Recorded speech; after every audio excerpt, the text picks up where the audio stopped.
ৰান্ধনীশালাতে কেন্দ্ৰীয় মন্ত্ৰীৰ প্ৰতিষ্ঠান কৰা হ'ব ৬০,০০০ ৰান্ধনী বিলনি হৈ যাব চাকৰি থাকিবই যেনেকৈ দৰমহা পায় তেনেকৈ দৰমহা পাব অহা কেবিনেট দৰমহা আৰু বাঢ়িব কোনো ৰান্ধনী তাৰমানে চাকৰি নাযায় এটা কিন্তু প্ৰশ্নটো ক'ৰ পৰা আহিব যিসকলে এই প্ৰশ্নটো কৰি আছে সেই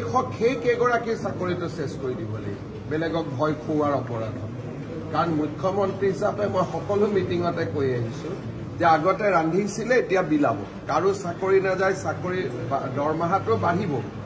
তথাপিতো কেইগৰাকী মানে কৈ থাকে যে চাকৰি যাব তাৰমানে তেওঁলোকৰ উদ্দেশ্যটো কি তাৰমানে তেওঁলোকৰ উদ্দেশ্যটো আন্দোলন কৰিব লাগে স্কুলত যাব নালাগে এইটোৱে হ'ব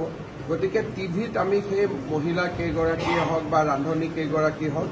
নামখিনি এতিয়া উলিয়াব দিছোঁ আৰু শিক্ষা বিভাগক আমি নটিচ দিব কৈছোঁ যে কি ভিত্তিত আপোনালোকে এনেকুৱা ষ্টেটমেণ্ট দি আছে মুখ্যমন্ত্ৰীয়ে মিটিঙে কৈ থকাৰ পিছতো যে কাৰো চাকৰি নাযায় বৰঞ্চ দৰমহা বাঢ়িব গতিকে তেওঁলোকক আমি ভিত্তিখিনি সুধিম আৰু ভিত্তিখিনি যদি ক'ব নোৱাৰে সেই কেইগৰাকী ৰান্ধনীৰ হয়তো চাকৰি যাব